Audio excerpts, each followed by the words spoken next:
ہے دل اور ایک ہوتا ہے شریر اور جسم. جسم کی خوبصورتی پر تو بہت محنت ہو رہی ہے, دل پر کون محنت کر رہا ہے؟ بھئی آپ ہماری خواتین کو دیکھ لیں, ان کے میک اپ آئٹمز پر لاکھوں روپے خرچ ہو رہے ہر مہینے. پوری ایک انڈسٹری ہے میک اپ انڈسٹری. جو ہمیں شادی شدہ لوگ ہیں اس درد کو جھیلے ہوئے ہیں. کبھی خواتین اگر اپنے بیوٹی آئٹمز لینے چلی جائیں تو کتنے کا بل بنتا ہے؟ برانڈڈ جو ان کے آئٹمز آتے ہیں, اللہ کی پناہ ہے. بھئی کیا مقصد ہے اس کا؟ یہ لپسٹک, یہ مسکارا, یہ فیس کریم, یہ فلاں پاؤڈر, یہ الا, یہ بلا, کیا مقصد ہے اس کا؟ چہرے کو خوبصورت بنانا. نوجوان لڑکوں کی بات کیجیے آپ,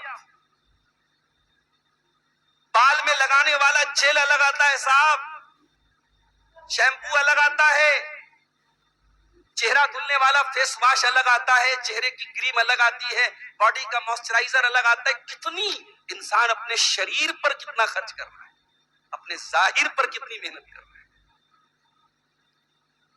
بہت ان ساری کریموں, ان سارے پاؤڈروں, ان سارے آئٹم سے بہت فائدہ ہوگا تو یہ ہوگا کہ آپ خوبصورت دکھنے لگیں گے, آپ ہینڈسم ہو جائیں گے, آپ اسمارٹ بن جائیں گے.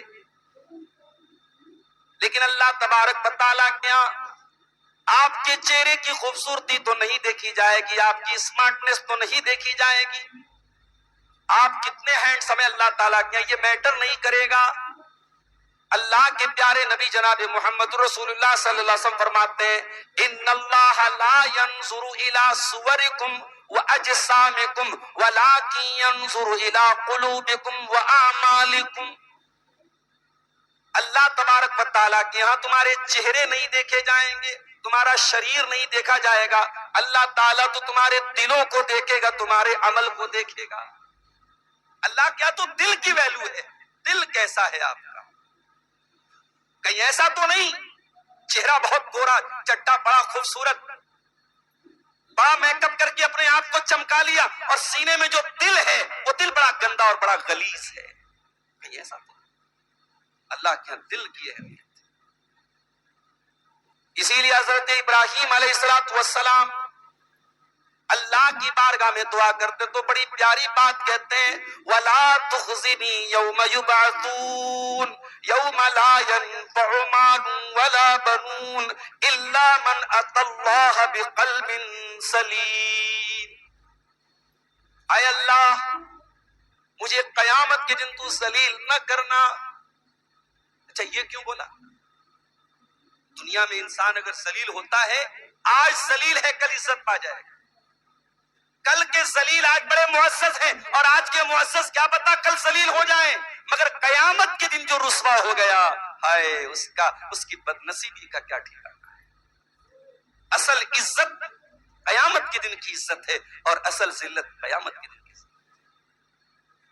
میرے پیارے نوجوان ساتھیوں, ابراہیم خلیل اللہ دعا کر رہے ہیں, وَلَا تُخْزِنِي يَوْمَ يُبْعَثُونَ, اے اللہ مجھے قیامت کے دن تو ذلیل نہ کرنا.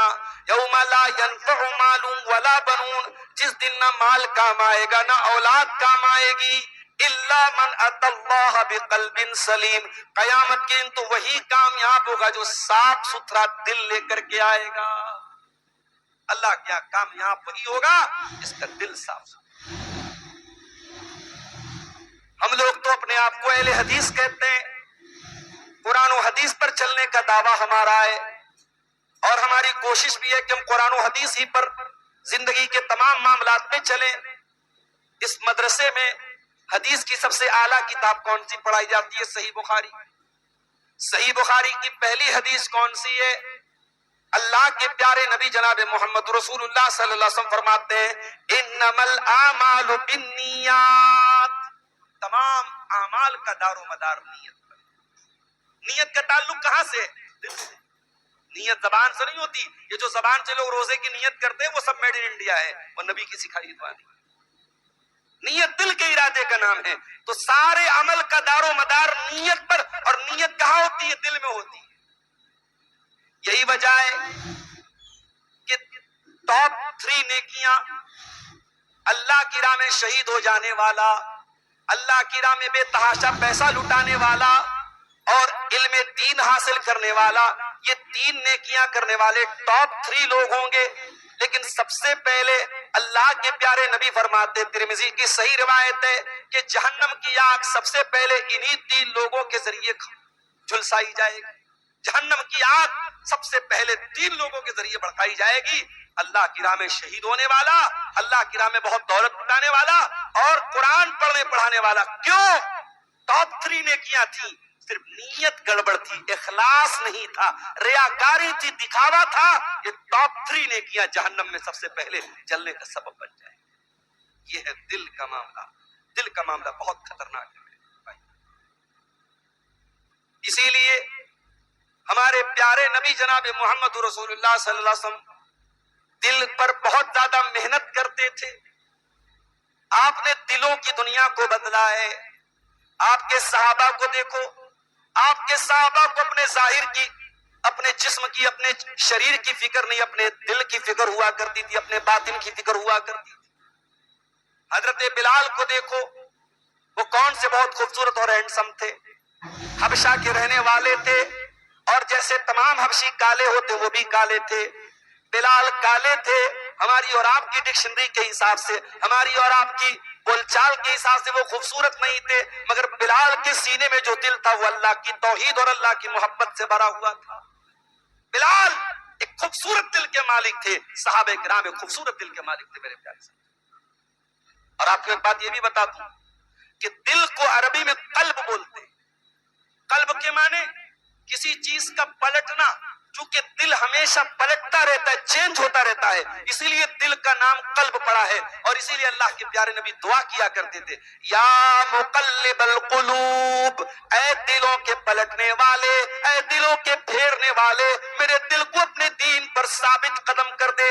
یا مقلب القلوب ثبت قلبی علی دینک، اے دلوں کے پھیرنے والے میرے دل کو اپنے دین کے اوپر جما دے۔ یہ دل ہی ہے جو بدل جائے تو انسان مومن سے کافر ہو جاتا ہے۔ ساری زندگی کلمہ پڑھنے والا، توحید پر زندگی گزارنے والا، دل کی دنیا بدل جائے، دل میں اللہ کے بجائے غیر اللہ کی محبت آ جائے، دل میں توحید کی نفرت پیدا ہو جائے، دل میں شرک کی محبت پیدا ہو جائے، تو ساری زندگی ایمان پر زندگی گزارنے والا کافر ہو جاتا ہے، مرتد ہو جاتا ہے۔ اسی لیے اللہ تعالیٰ نے قرآن میں ہمیں دعا سکھائی، ربنا لا تزغ قلوبنا بعد اذ ہدیتنا وہب لنا من لدنک رحمہ انک انت الوہاب۔ پروردگار، جب تو نے ہم کو ہدایت دی ہے، جب تو نے ہم کو اسلام کا راستہ دیا ہے، توحید کا راستہ دیا ہے، اے اللہ دوبارہ ہمارے دل کے اندر کوئی ٹیڑھا پن نہ پیدا ہو جائے، ہمارے دل میں کوئی کجی نہ پیدا ہو جائے۔ یہ دل ہے، یہ مدرسے یہ دلوں کی دنیا بدلنے کے لیے بنائے گئے، دل پر محنت کرنے کے لیے مدرسے بنائے گئے۔ یہ دلوں کے چکتسالے، یہ ودیالے نہیں، یہ دلوں کے چکتسالے، یہ دل کا علاج کرتا ہے۔ ایک دل کا علاج تو وہ کرتا ہے کارڈیولوجسٹ، دل کا ڈاکٹر، وہ ظاہری طور پر دل کا علاج کرتا ہے، اور دل میں حقیقت میں ایمان کو بھرنا، توحید کو بھرنا، یہ ان مدرسوں کا مقصد ہے۔ اور یہاں جو ہمارے طلبہ بیٹھے ہیں، جو اب علماء میں جن کی گنتی ہوگی، ان کو بھی میں کہوں گا کہ اللہ کے واسطے اپنے دل پر محنت کرنا، دل پر محنت کرنا۔ یہ دل بڑی نازک چیز ہے میرے پیارے سے، لیکن اسی دل پر ہماری کامیابی کا دار و مدار ہے۔ اللہ کے پیارے رسول فرماتے ہیں، الا ان فی الجسد مضغۃ اذا صلحت صلح الجسد كله واذا فسدت فسد الجسد كله الا وهي القلب۔ اے ایمان والو، اے مسلمانوں، تمہارے نبی کا فرمان ہے کہ تمہارے شریر میں ایک پارٹ آف باڈی ایسا ہے، ایک لوتھڑا ایسا ہے، ایک حصہ ایسا ہے، اگر وہ صحیح ہے تو پوری باڈی صحیح ہے، وہ خراب ہے تو پورا شریر خراب ہے۔ وہ کون سا لوتھڑا ہے؟ آپ نے فرمایا الا وہی القلب، وہ دل ہے۔ ابھی رمضان کا مہینہ بالکل دستک دے چکا ہے، 3-4 دنوں کے بعد شاید جمعہ کو چاند نکل جائے، تراویح کی نماز۔ رمضان میں ہم سب سے میجر عبادت کون سی کرتے ہیں؟ تراویح نہیں، روزہ۔ سب سے میجر عبادت روزہ ہے نا، رمضان کی سب سے اہم عبادت روزہ ہے۔ روزے کا مقصد کیا ہے؟ یا ایھا الذین آمنوا کتب علیکم الصیام کما کتب علی الذین من قبلکم لعلکم تتقون. اے ایمان والو، روزہ کیوں فرض کیا گیا؟ تاکہ تم تقوی والے بن جاؤ. پھر 2 مہینہ کے بعد دوسرا تہوار آئے گا، بقرعید کا، قربانی کریں گے. قربانی کا مقصد کیا ہے؟ لن ینال اللہ لحومها ولا دماؤها ولکن ینالہ التقوی منکم. اللہ کے یہاں تمہاری قربانی کا خون نہیں پہنچتا، تمہاری قربانی کا گوشت نہیں پہنچتا، اللہ کے یہاں تمہارا تقوی پہنچتا ہے. روزہ کا مقصد تقوی، قربانی کا مقصد تقوی. اور حج ایک بہت عظیم عبادت حج ہے. آج حج کے بارے میں اللہ نے فرمایا کہ وہ بھی من تقوی القلوب، اس کا بھی تعلق تقوی سے ہے، اور تقوی کا تعلق دل سے ہے. نبی نے اپنے سینے کی طرف اشارہ کر کے فرمایا التقوی ہا ہونا، التقوی ہا ہونا، تقوی یہاں ہے. آپ چہرے کے اعتبار سے بڑے دیندار ہیں، اگر دل میں گندگی بھری ہے تو آپ متقی نہیں بن سکتے. دل پر محنت کرو میرے بھائی. اور آج افسوس کے ساتھ کہنا پڑتا ہے کہ ہمارے دلوں کا معاملہ بہت گڑبڑ ہے. دل گڑبڑ ہے، ہمارے دل کٹھور ہو چکے ہیں، دل سخت ہو چکے ہیں. اگر یہ دل کٹھور نہ ہوتے تو آج جنازوں کو دیکھ کر کے، میتوں کو دیکھ کر کے، مصیبتوں کو دیکھ کر کے، پریشانیوں کو دیکھ کر کے کم سے کم ہمارے دل پگھلتے، ہمارے دلوں میں اللہ کا ڈر پیدا ہوتا. مگر بڑی بڑی مصیبتیں دیکھ کر کے بھی ہمارے دل نہیں پگھل رہے. کیوں؟ کیونکہ دل کٹھور ہو چکے. قرآن کے پہلے پارے میں اللہ تعالیٰ نے بنی اسرائیل کا واقعہ بیان کیا. بنی اسرائیل کو اللہ نے حکم دیا کہ گائے ذبح کرو. بنی اسرائیل کو اللہ نے حکم دیا گائے ذبح کرو. بنی اسرائیل چاہتے ڈائریکٹ اللہ کا حکم مان سکتے تھے، مگر انہوں نے اس میں سوال پر سوال داغنا شروع کیا. گائے کیسی ہو، ایسی ہو، ویسی ہو. وہ سوال کرتے چلے گئے، اللہ تعالیٰ ان کے لیے ٹف کرتا چلا گیا. بہرحال بڑی مشکل سے انہوں نے اللہ کے اس حکم کو مانا اور ذبح کیا. انہوں نے جب انہوں نے ذبح کر لیا تو اللہ نے حکم دیا کہ اس ذبح کرنے کے بعد اس کے گوشت کا کوئی لوتھڑا ایک مرے ہوئے انسان کی باڈی پہ لے جا کے مارو تو مرا ہوا انسان تھوڑی دیر کے لیے زندہ ہو جائے گا اور بتائے گا کہ ہمیں کس نے مارا ہے، اس کا قاتل کون ہے. یہ معجزہ اللہ تعالیٰ نے بنی اسرائیل کو دکھایا. ہونا تو یہ چاہیے تھا، اتنی بڑی اللہ کی قدرت کو دیکھ کر کے بنی اسرائیل سدھر جاتے، اصلاح کر لیتے، اپنی شرارتوں سے باز آ جاتے. مگر اتنا بڑا معجزہ، یعنی مردہ کھڑا ہو کر کے زندہ ہو گیا اور بتایا کہ میرا قاتل کون ہے، اتنی بڑی نشانی دیکھنے کے بعد بھی بنی اسرائیل کے اوپر کوئی فرق نہیں پڑا. تو اللہ تعالیٰ نے اس واقعے کو بیان کرنے کے بعد کیا فرمایا؟ ثم قست قلوبكم من بعد ذلك فهي كالحجارة او اشد قسوة. اے یہودیو، اے بنی اسرائیل کے لوگوں، تمہارے دل تو پتھروں سے زیادہ کٹھور ہو گئے. فيخرج منه الماء. ارے پتھر تو کچھ ایسے بھی ہوتے ہیں کہ پتھر پر بار بار جب پانی گرتا ہے پتھر میں سوراخ ہو جاتا ہے اور پانی نکلنے لگتا ہے. وَإِنَّ مِنْهَا لَمَا يَهْبِطُ مِنْ خَشْيَةِ اللَّهِ. پتھر تو کچھ ایسے بھی ہوتے ہیں جو اللہ کے خوف سے جھک جاتے ہیں. اے یہودیوں، تمہارے دل تو پتھروں سے بھی زیادہ کٹھور ہو گئے. قرآن نے یہودیوں سے کہا تھا مسلمانوں اپنے سینے پر ہاتھ رکھ کے بتاؤ کہ ہمارا دل کیسا ہے. ہمارا دل بھی یقیناً پتھروں سے زیادہ کٹھور ہو چکا ہے. اگر یہ دل پتھروں سے زیادہ کٹھور نہ ہوتا، قرآن تو وہی ہے جو 1400 سال پہلے تھا. قرآن تو وہی ہے جس قرآن کو سن کر کے بڑے بڑے اسلام کے دشمن ایمان لے آئے، جس قرآن نے دلوں کی دنیا بدل دی. آج وہی قرآن پورا 30 پارے کا قرآن حافظ صاحب پورا قرآن تراویح کی نماز میں کھڑے ہو کر کے سنا رہے ہیں اور ہم پیچھے سن رہے ہیں. ہمارے دل پر کوئی فرق نہیں پڑ رہا ہے. اس کا مطلب تو قرآن وہی ہے. ہمارے دل نے قرآن کو قبول کرنا چھوڑ دیا ہے. ہمارا دل اتنا کٹھور ہو گیا اس کے اوپر قرآن کا کوئی اثر نہیں ہو رہا ہے. دل سخت ہو گیا ہے. آج حالات یہ ہیں، چاہے آپ کا مئو ہو چاہے میرا بنارس، آپ مشاعرہ رکھ دیں، بھیڑ اتنی ہوگی جگہ رکھنے پیر رکھنے کے لائق جگہ نہیں ہوگی. کسی فلمی ہیرو کو بلا لیں، کسی ناچ گانے کا پروگرام رکھ لیں، آپ کو جگہ نہیں ملے گی. دینی پروگراموں میں آپ ڈھونڈتے رہ جائیں گے. جن چند اللہ کے بندوں کو اللہ توفیق دیتا ہے ان کے علاوہ کتنی مساجد کے پروگرام ہیں، دروس ہیں جہاں سامعین کی بڑی قلت ہوتی ہے، اور بعض اوقات تو ایسا ہوتا ہے بیچارہ دور سے آیا ہوا مہمان ایک غلط میسج دے کے جاتا ہے کہ بھئی یہاں تو قرآن و حدیث کو سننے کا جذبہ نہیں۔ کیوں ایسا ہو رہا ہے؟ دنیا کی باتیں ہوتی ہیں ہمارے کان کھڑے ہو جاتے ہیں، کاروبار کی باتیں ہوتی ہیں ہمارے کان کھڑے ہو جاتے ہیں، ناچ گانے کا معاملہ آتا ہے ہمارے کان کھڑے ہو جاتے ہیں، اللہ کا ذکر ہو رہا ہے، اللہ کی توحید کا ذکر ہو رہا ہے، ہمیں سننے میں کوئی انٹرسٹ نہیں ہے، ہمارے موبائل کی پلے لسٹ میں آج گانے بھرے ہوئے ہیں، میوزک بھرے ہوئے ہیں، ہم قرآن کو کیوں نہیں سننا چاہتے؟ کیونکہ دل کٹھور ہو چکا ہے۔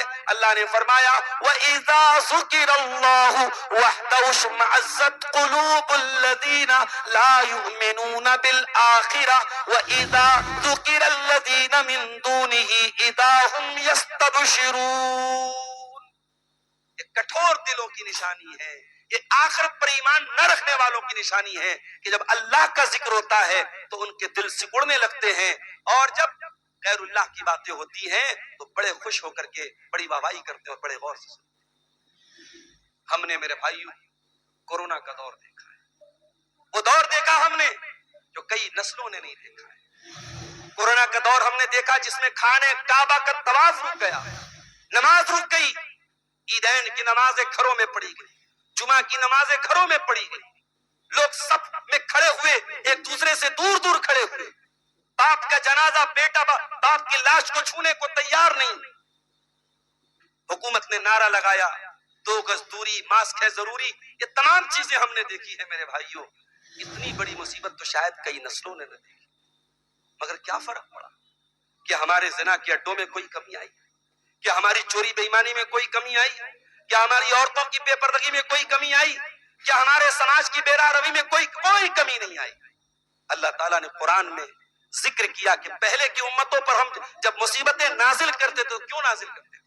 وَلَقَدْ أَرْسَلْنَا إِلَىٰ أُمَمٍ مِّن قَبْلِكَ فَأَخَذْنَاهُمْ بِالْبَأْسَاءِ وَالضَّرَّاءِ لَعَلَّهُمْ يَتَضَرَّعُونَ۔ اے میرے نبی، ہم آپ سے پہلے کی امتوں کو ہم نے بہت ساری مصیبتوں میں ڈالا، آزمائشوں میں ڈالا، پریشانیوں میں ڈالا، لعلہم یتضرعون، تاکہ وہ اللہ کے سامنے گڑ گڑا جائیں، تاکہ وہ اللہ سے توبہ کر لیں، معافی مانگ لیں۔ فلولا اذ جاءہم باسنا تضرعوا ولکن قست قلوبہم، لیکن جب ہمارا عذاب آیا، مصیبت آئی، بیماری آئی، تو بجائے اس کے کہ وہ اللہ کے سامنے جھک جاتے، گڑ گڑانے لگتے، ان کا دل تو اور کٹھور ہو گیا اور سخت ہو گیا۔ اور یہ بات یاد رکھو عزیز طلبہ، جامعہ محمدیہ سے فارغ ہونے والے عزیز ہمارے فارغین، آپ کو بھی ایک میسج دینا چاہتا ہوں، دل سخت ہوگا تو جو قرآن آپ یہاں سے پڑھ کے جا رہے وہ بھی بھول جائیں گے، جو حدیثیں آپ نے پڑھی اپنے اساتذہ سے وہ بھی بھول جائیں گے۔ اللہ قرآن میں یہودیوں کے بارے میں کہتا ہے فَبِمَا نَقْضِهِم مِّيثَاقَهُمْ لَعَنَّاهُمْ وَجَعَلْنَا قُلُوبَهُمْ قَاسِيَةً، ان یہودیوں نے اللہ سے وعدے کر کے وعدے توڑ دیے، ہم نے ان کے اوپر لعنت کی اور ہم نے ان کے دلوں کو سخت بنا دیا۔ اور آگے فرمایا کہ اسی وجہ سے جو قرآن، جو اللہ کی کتاب ان کو دی گئی تھی، نسو حزم، اس کا ایک بڑا حصہ انہوں نے بھلا دیا، بھول گئے، وہ اللہ کے ذکر کو بھول گئے، اللہ کی کتاب کو۔ آج کتنے قرآن کے حافظ ہیں، کل تک رمضان میں تراویح پڑھاتے تھے، آج وہ عیاشیاں کر رہے ہیں، آج وہ شرابیں پی رہے ہیں، آج ان کے چہروں پر داڑھی نہیں، ان کے چہروں پر شریعت کی نشانی نہیں، ان کی زندگی میں دین نہیں۔ آج کتنے عالم ہیں، کتنے قرآن کے حافظ ہیں، ان کی زندگی میں دین کی کوئی رمق نہیں، کیوں؟ سب بھلا بیٹھے اللہ کے دین کا جو نور تھا، اللہ کے دین کے علم کا جو نور تھا، سب بھلا بیٹھے، کیوں؟ کیونکہ یہ بدل گیا، دل بدل گیا، دل سخت ہو گیا۔ میرے دوستو، اب آئیے اپنے تقریر کے ہم دوسرے پڑاؤ پر آتے ہیں۔ آپ نے یہ تو جان لیا کہ دل کا سخت ہونا بہت بڑی مصیبت ہے، لیکن یہ دل کیوں سخت ہوتا ہے، اس کے ریزنز کیا ہیں، اس کے اسباب کیا ہیں، اور اس کا ٹریٹمنٹ کیا ہے، اس کا علاج کیا ہے، یہ 2 پوائنٹ پر ہم بات کریں گے، پھر آپ سے اجازت لیں گے۔ دل کٹھور کیوں ہوتا ہے؟ سن لیجیے، دل کٹھور ہوتا ہے گناہوں کی وجہ سے، پاپوں کی وجہ سے، اللہ کی نافرمانیوں کی وجہ سے۔ انسان جتنا گناہ کرتا چلا جائے گا دل کٹھور ہوتا چلا جائے گا۔ اللہ کے پیارے نبی فرماتے ہیں، ترمذی کی صحیح روایت ہے کہ جب بندہ کوئی خطا کرتا ہے، کوئی غلطی کرتا ہے، نُقِطَتْ فِي قَلْبِهِ نُقْطَةٌ سَوْدَا، اس کے دل پر ایک کالے رنگ کا نقطہ ڈال دیا جاتا ہے۔ وَإِن تَابَ، اگر بندہ توبہ کر لیتا ہے، وَاسْتَغْفَرَ، اللہ سے معافی مانگ لیتا ہے، اس کے دل کا وہ دھبا مٹا دیا جاتا ہے۔ وَإِنْ عَادَ، لیکن اگر بندہ دوبارہ پھر گناہ کرتا ہے، پھر اس کے دل پہ وہ کالے دھبے پھر سے ڈال دیے جاتے ہیں، اور جب بہت زیادہ گناہ کرنے لگتا ہے، حَتَّى تَعْلُوَ قَلْبَهُ، یہاں تک کہ وہ کالے رنگ کے دھبے اس کے دل پر چھا جاتے ہیں، اس کا پورا دل کالا ہو جاتا ہے۔ اور جب دل کالا ہو جاتا ہے، اللہ کے پیارے نبی فرماتے ہیں پھر انسان کے دل کی وہی حالت ہو جاتی ہے جو اللہ نے قرآن میں بیان کی۔ کہاں بیان کی؟ قرآن کے 30ویں پارے میں، کَلَّا بَلْ رَانَ عَلَىٰ قُلُوبِهِم مَّا كَانُوا يَكْسِبُونَ، تمہارے گناہوں کی وجہ سے تمہارے دلوں پر پردہ چھا گیا، تمہارے دلوں پر غلاف چڑھ گیا، تمہارے دلوں پر پرت چڑھ گئی۔ یعنی اگر ہم گناہ پر گناہ کریں گے تو گناہوں کی ایک لیئر، ایک پرت ہمارے دل پر چڑھ جائے گی، پھر قرآن ہمارے دلوں پر اثر نہیں کرے گا، پھر حدیث ہمارے دلوں پر اثر نہیں کرے گا۔ ہر جمعہ میں خطبہ سن رہے ہیں، ہر تقریر میں شامل ہو رہے ہیں، یوٹیوب پر علماء کے بیانات سن رہے ہیں، کیوں نہیں اثر ہو رہا ہے؟ کیونکہ دل پر گناہوں کی پرت چڑھ گئی ہے میرے پیارے ساتھ۔ تو گناہوں کی وجہ سے دل سخت ہوتا ہے۔ ایک اور چیز ہے جس سے دل سخت ہوتا ہے، ایک انسان گناہ کرتا ہے لیکن نادم ہے، شرمندہ ہے، اس کو احساس ہے کہ میں غلط کروں، اور ایک انسان گناہ کرتا ہے، مزے لیتا ہے، گناہ کر کے دوستوں میں شیئر کرتا ہے، بیان کرتا ہے، ارے بھائی میں نے بہت بڑا تیر مار لیا، میں نے یہ گناہ کر لیا۔ ایسا انسان اپنے دل کو سخت بنا لے۔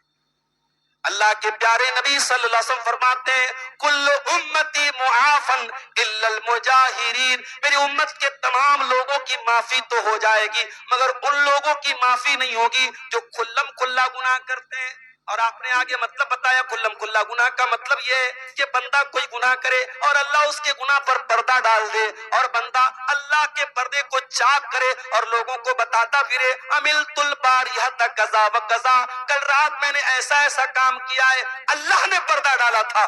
انسان اللہ کے پردے کو چاک کرے اور اپنے گناہوں کا پرچار کرے، اپنے پاپوں کا پرچار کرے، اپنے پاپوں پر فخر کرے، ایسا انسان اللہ تعالیٰ کے ناقابل معاف۔ ایک اور چیز ہے جس سے دل سخت ہوتا ہے، خواہشات کی پیروی۔ جب آپ دین کو بھی اپنی خواہشات کے مطابق حاصل کرنا چاہیں گے، مفتی صاحب سے فتویٰ اس لیے نہیں پوچھیں گے کہ مفتی صاحب سے آپ شریعت کا حکم پتہ لگائیں، فتویٰ اس لیے پوچھیں گے تاکہ آپ کی من مرضی کی بات مل جائے۔ اگر ایک مفتی کیا نہیں ملی تو دوسرے مفتی سے رابطہ کریں گے، دوسرے کیا نہیں ملی تو تیسرے سے رابطہ کریں گے۔ آپ کو شریعت نہیں جاننا، آپ کو اپنی خواہشات جاننا ہے۔ اگر یہ طریقہ آپ نے اپنا لیا اور خواہشات پر چلنے لگے تو معاف کیجئے، اس سے بھی دل سخت ہوتا ہے۔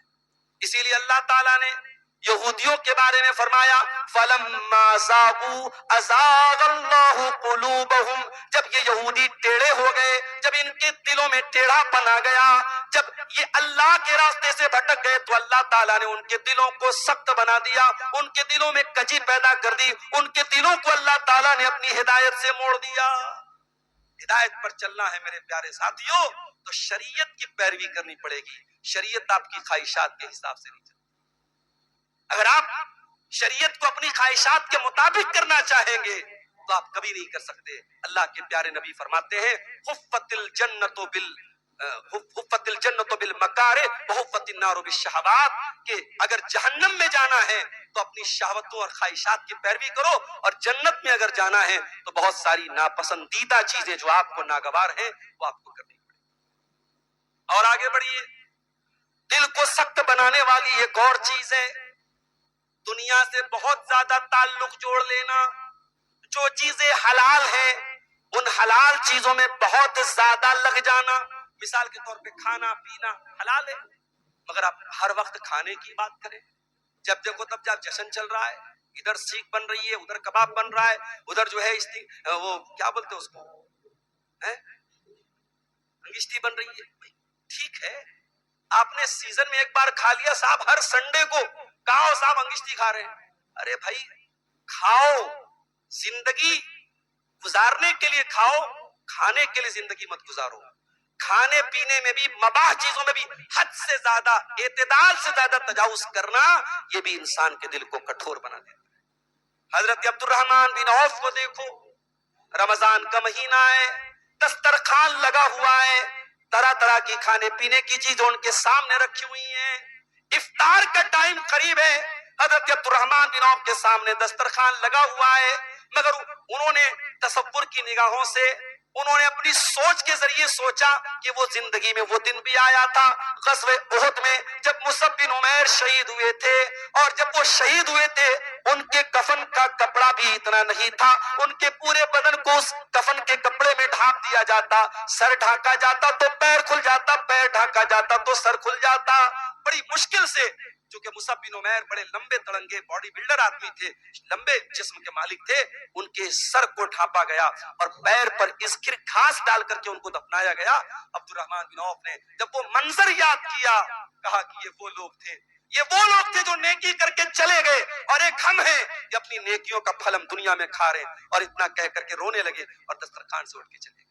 ہمیں کبھی دسترخوان پہ اللہ یاد آتا ہے؟ ہم تو جب پوچھتے ہیں مئو والوں سے صاحب کیسا کاروبار پڑا, مجھ سے بہت مندہ ہے, بہت مند. کبھی زبان سے یہ لفظ سننے کو نہیں ملا کہ ہاں اللہ کا شکر ہے. دنیا میں لوگ بھوکوں مر رہے ہیں, ہم کم سے کم جشن منا رہے ہیں, کھا رہے ہیں, پی رہے ہیں اپنے گھروں میں آرام سے. کبھی شکر کے کلمات زبان پر نہیں آئے. معاف کیجئے گا میرے بھائیوں, باتیں تلخ ہیں مگر یہ حقیقت ہے کہ آج دنیا کی نعمتوں میں ہم اس قدر کھو چکے ہیں کہ ہمیں پل بھر کے لیے بھی آخرت یاد نہیں آتی.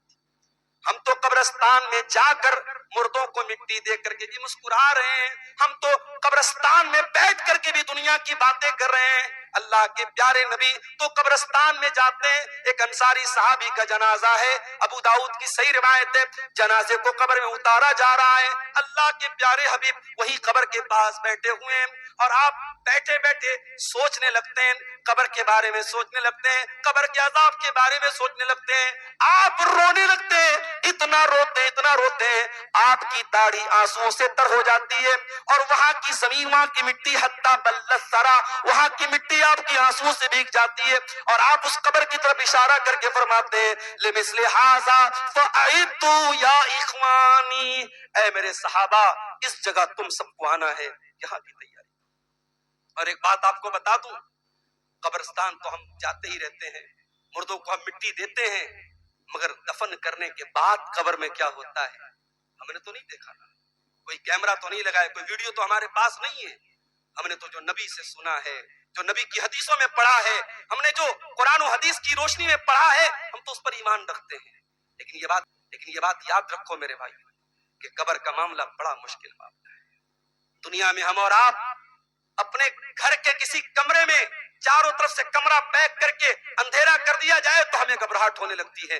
کبھی ہم سوچیں اس قبر کے گڑھے میں ہمارا کیا حال ہونے والا ہے, اور وہ قبر سب کو دبوچے گی, وہ عالم کو بھی دبوچے گی, وہ جاہل کو بھی دبوچے گی, وہ نیک کو بھی دبوچے گی, وہ برے کو بھی دبوچے گی. قبر کا عذاب تو صرف گنہگاروں کو ہوگا, مگر قبر دبوچے گی سب کو, قبر پکڑے گی سب کو. اللہ کے پیارے نبی کے ایک صحابی حضرت سعد بن معاذ رضی اللہ تعالیٰ عنہ کا انتقال ہوا. اتنے بڑے صحابی تھے, اتنے جلیل القدر صحابی تھے. اللہ کے پیارے نبی نے کہا کہ سعد بن معاذ وہ صحابی ہیں کہ ان کی موت پر اللہ کا عرش ہلنے لگا, وہ صحابی ہیں جن کے انتقال پر آسمان کے دروازے کھول دیے گئے, وہ صحابی ہیں جن کے جنازے میں 70,000 فرشتے شامل ہوئے. لیکن جب سعد بن معاذ کو قبر میں اتارا گیا, اللہ کے نبی کا چہرہ پیلا پڑ گیا, آپ کا چہرہ بدل گیا, اور آپ نے 3 مرتبہ سبحان اللہ کہا, 3 مرتبہ اللہ اکبر کہا, اور آپ نے کہا تضایق علی صاحبکم القبر, تمہارے اس ساتھی کی قبر ان کے اوپر تنگ ہو گئی, ان کی قبر نے بھی ان کو پکڑ لیا, ان کی قبر نے بھی ان کو پل بھر کے لیے دبوچ لیا. ان للقبر سقطۃ لو نجا منہ احد لنجا سعد بن معاذ. اے میرے صحابہ کان کھول کر کے سن لو, قبر سب کو دبوچے گی, قبر سب کو پکڑے گی. اگر قبر کے دبوچنے سے کوئی بچ سکتا تھا تو سعد بن معاذ بچ جاتا, مگر سعد بن معاذ بھی نہیں بچ پائے, ان کو بھی قبر نے دبوچا. میرے پیارے ساتھیوں, ہم جیسے گنہگاروں کو ہم تو سر سے پیر تک گناہوں میں لت پت ہیں, ہمارا کیا حال ہوگا. میرے پیارے ساتھیوں, ہم دنیا کی رنگینیوں میں اتنا نہ کھو جائیں کہ ہم قبر کو بھول جائیں, آخرت کو بھول جائیں. یہ بات یاد رکھیے, دنیا سے حد سے زیادہ تعلق رکھیں گے تو دل کٹھور ہو جائے.